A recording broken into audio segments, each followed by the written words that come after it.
जय माता दी। मैं पंडित Gaurav Sharma, astro art channel में आप सभी का स्वागत है। आज हम देखते हैं कि 15 मार्च को मंगल देव जो कि राशि परिवर्तन करने जा रहे हैं, उसका प्रभाव हमारे 12 राशियों पर किस प्रकार से शुभाशुभ रहेगा, और अंत में हम सभी राशियों के लिए महत्वपूर्ण उपाय भी बताएंगे जिसके लिए हमें अच्छे फलों की प्राप्ति हो सके। क्योंकि इस बार जो कि मंगल का राशि परिवर्तन बहुत महत्वपूर्ण स्थान रहेगा, क्योंकि वह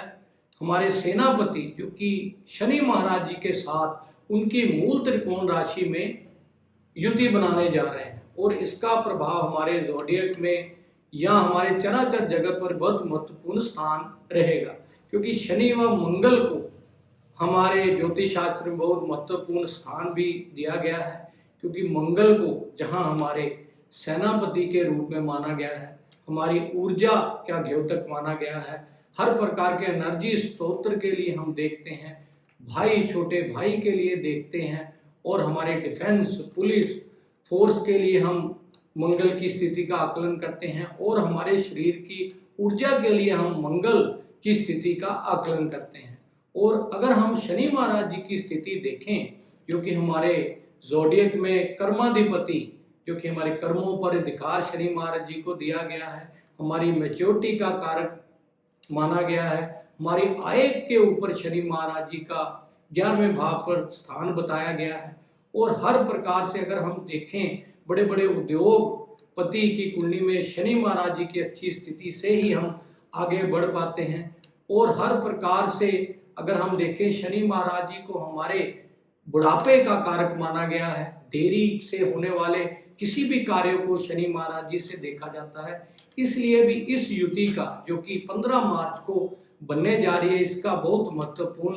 प्रभाव हमारी 12 राशियों पर अवश्य ही रहेगा। क्योंकि इस बार 30 साल बाद शनि महाराज जी और मंगल की युति बनने जा रही है। क्योंकि शनि महाराज जी एक राशि में लगभग 2.5 साल रहते हैं, और उन्हें 12 राशियों का भ्रमण करते करते 30 साल लग जाते हैं। इसलिए वे कुंभ राशि जो कि उनकी मूल त्रिकोण राशि भी है, उसमें 30 साल बाद यह मंगल शनि का योग बना है। मंगल शनि के योग से हम अगर ज्योतिष शास्त्र में देखें, कहीं ना कहीं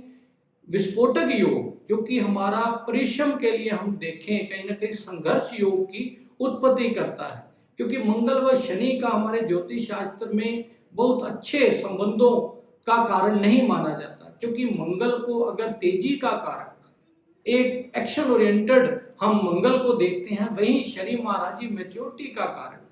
हमारे शनि शनि जो कि धीरे धीरे कार्यों को करने के लिए हम शनि महाराज जी का आकलन करते हैं। लेकिन इस योग का जो कि हम देखें, बड़े बड़े उद्योगपति या मशीनरी का कार्य या टेक्निकली कार्य किसी भी प्रकार का हो, जिम के लिए हमने देखे, पुलिस के लिए, फौज के लिए अगर हम देखें, तो इस युति का अवश्य ही हमें अच्छे फलों की प्राप्ति होगी। क्योंकि अगर हम देखते हैं कि शनि महाराज जी और मंगल की युति जब भी हमारी कुंडली में होती है या गोचरवश हम देखें, तो अक्सर हम डबल माइंडेड या कार्यों में रुकावट के योग बनते हैं। क्योंकि मंगल जहां तेजी का कारक, बहुत जल्दी डिसीजन लेने के लिए माना जाता है, वहीं शनि महाराज जी कामों को स्लो करने में, धीरे करने में, और मैच्योरिटी के कारक और बहुत स्लो से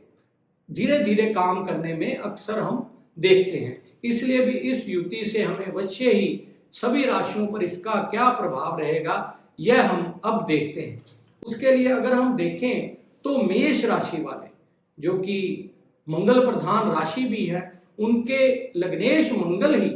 11वें भाव में शनि महाराज जी के साथ आने से निश्चित ही हमें इस योग से अच्छे फलों की प्राप्ति होगी। क्योंकि मंगल को मेष लगन में लग्नेश की स्थिति और 11वें भाव में मंगल को बहुत सुंदर स्थिति का अकस्मात धन की प्राप्ति के योग भी बनेंगे। लेकिन मंगल शनि की युति का प्रभाव से हमें निश्चित ही अपने कार्य क्षेत्र में किसी न किसी प्रकार से अगर इन्वेस्टमेंट हो या जॉब में हमें अवश्य ही ध्यान रखना चाहिए। और अब हम देखें वृष राशि वाले जो कि शुक्र प्रधान राशि भी है, उसमें 10वें भाव में शनि महाराज जी का अपने ही मूल त्रिकोण राशि में स्थान बना हुआ है। उसमें मंगल देव का आने से हमें निश्चित ही अपने कार्य क्षेत्र में अच्छे प्रकार से बड़ों से सलाह लेकर या कार्य क्षेत्र में इस योग से हमें जॉब में चेंज करने में या नए बिजनेस में कहीं ना कहीं सावधानी अवश्य ही रखनी चाहिए, जिससे कि निश्चित ही हमें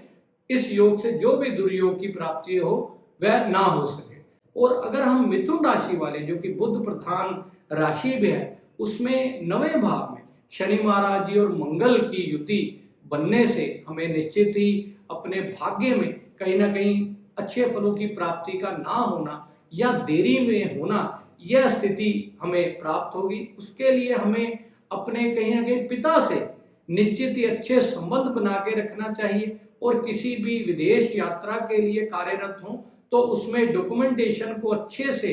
चेक करके फिर ही आगे बढ़ना चाहिए। और अगर हम कर्क राशि वालों के लिए देखें, जो कि उनके अष्टम भाव से शनि मंगल की युति होने से निश्चित ही कर्क राशि वालों के पहले ही शनि का ढैया जो कि चल रहा है, उसमें से शनि महाराज और मंगल की युति अष्टम भाव में होने से निश्चित ही हमें अपनी हेल्थ के पर्सपेक्टिव से स्पेशली ध्यान रखना चाहिए। गाड़ी वाहन चलाने में बहुत सावधानी रखें, जिससे कि निश्चित ही इस योग का हमें अच्छे फलों की प्राप्ति हो सके। अगर हम सिंह राशि वालों के लिए देखें, जो कि सप्तम भाव में, जो कि शनि महाराज जी का प्रभाव चल रहा है कुंभ राशि में, संपूर्ण 2024 में रहेगा। उसमें से मंगल का हमारे सप्तम भाव में आना शनि महाराज जी के साथ कहीं ना कहीं हमारे मैरिज के संबंधों में प्रॉब्लम के योग, हमारे बिजनेस पार्टनर में कहीं ना कहीं पार्टनरशिप में प्रॉब्लम के योग, उसके लिए हमें अवश्य ही अपने संबंध कहीं ना कहीं अपने मैरिज पार्टनरशिप से या अपने पार्टनरशिप से या अपने वाइफ या हस्बैंड से अच्छे संबंध बना के रखना चाहिए, जिससे कि हमें इस योग से जो भी दुष्प्रभाव प्राप्त हो वो ना मिल सके। और अब हम अगर देखें कन्या राशि वालों के लिए, कन्या राशि वालों के छठे भाव में, क्योंकि मंगल शनि की युति बनने से कन्या राशि वालों के निश्चित ही अच्छे फलों की प्राप्ति होगी, क्योंकि मंगल व शनि क्रूर ग्रह माने गए हैं, और क्रूर ग्रह का छठे भाव में आना हमारे अच्छे कार्यों के बारे में बताता है, अच्छी जॉब के फलों में प्राप्ति बताता है, और हमारे अगर ऋण या शत्रु में कहीं ना कहीं वृद्धि हो उसमें कमी का कारण अवश्य ही इस योग से बनेगा। तुला राशि वालों के लिए हम देखते हैं इस युति का किस प्रकार से प्रभाव रहेगा। तुला राशि वालों के लिए पंचम स्थान में शनि महाराज जी का गोचर चल रहा था, उसमें से मंगल का साथ में आना कहीं ना कहीं हमारे विद्या अध्ययन में प्रॉब्लम के योग या संतान उत्पत्ति में प्रॉब्लम के योग भी बन सकते हैं, क्योंकि दो क्रूर ग्रहों का पंचम भाव में आना कहीं ना कहीं हमें अवश्य ही अपनी संतान उत्पत्ति या संतान से अच्छे संबंधों के लिए या विद्या अध्ययन में अवश्य ही हमें सावधानी बरतनी चाहिए। अब हम अगर देखें वृश्चिक राशि वालों के लिए, जो कि मंगल प्रधान राशि भी है, मंगल लग्नेश जो कि चौथे भाव में शनि के साथ संग करेंगे उनकी मूल त्रिकोण राशि में, वृश्चिक राशि वालों को पहले ही शनि महाराज जी का ढैये में से चल रहे हैं, और इसलिए भी चतुर्थ भाव जो कि हमारे घर परिवार का भी है, हमारे प्रॉपर्टी वाहन का, हम अगर चौथे भाव से देखें उसमें मंगल शनि का आना, क्योंकि लग्नेश के साथ चौथे भाव में चौथे भाव के स्वामी का ही आना हमें निश्चित ही प्रॉपर्टी से लाभ के बारे में, कहीं ना कहीं वाहन परचेज के बारे में बताता है। लेकिन निश्चित ही इन ग्रहों की युति से अवश्य ही हमें सावधानी बरतनी चाहिए, और अपने कार्य क्षेत्र में, क्योंकि दशम भाव पर दोनों की दृष्टि का होना अवश्य ही हमें अच्छे फलों की प्राप्ति होगी, लेकिन इन ग्रहों की युति से अवश्य ही उपाय हमें करने से शुभ फलों की प्राप्ति निश्चित होगी। अब हम अगर देखें धनु राशि वाले, जो कि 9वें नंबर की राशि भी है, गुरु प्रधान राशि, उनके अगर हम देखें तृतीय भाव में मंगल शनि की युति का होना निश्चित ही हमें, जो कि हमारे पराक्रम भाव भी है उसमें मंगल व शनि की युति का होना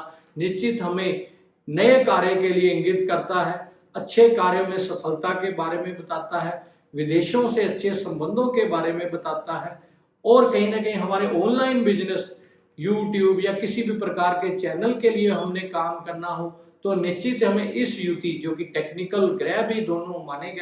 गए हैं, निश्चित ही हमें इस युति से अच्छे फलों की प्राप्ति होगी। अब हम अगर देखें 10वें नंबर की राशि, जो कि मकर राशि भी है और शनि प्रधान राशि, जो कि शनि लग्नेश ही बनते हैं, मकर राशि वाले जो कि उनके द्वितीय भाव में धन भाव में ही उनके कुंभ राशि में, मूल त्रिकोण राशि में लग्नेश की स्थिति का होना निश्चित ही बहुत शुभ फलों की प्राप्ति के बारे में बताता है। और हमारे 11वें भाव के व चौथे भाव के स्वामी मंगल का द्वितीय भाव में आना निश्चित ही हमें अकस्मात धन के बारे में बताता है। प्रॉपर्टी से लाभ या प्रॉपर्टी से धन, वाहन से धन की प्राप्ति के बारे में भी बताता है, क्योंकि हमारे ज्योतिष शास्त्र में धन के किसी भी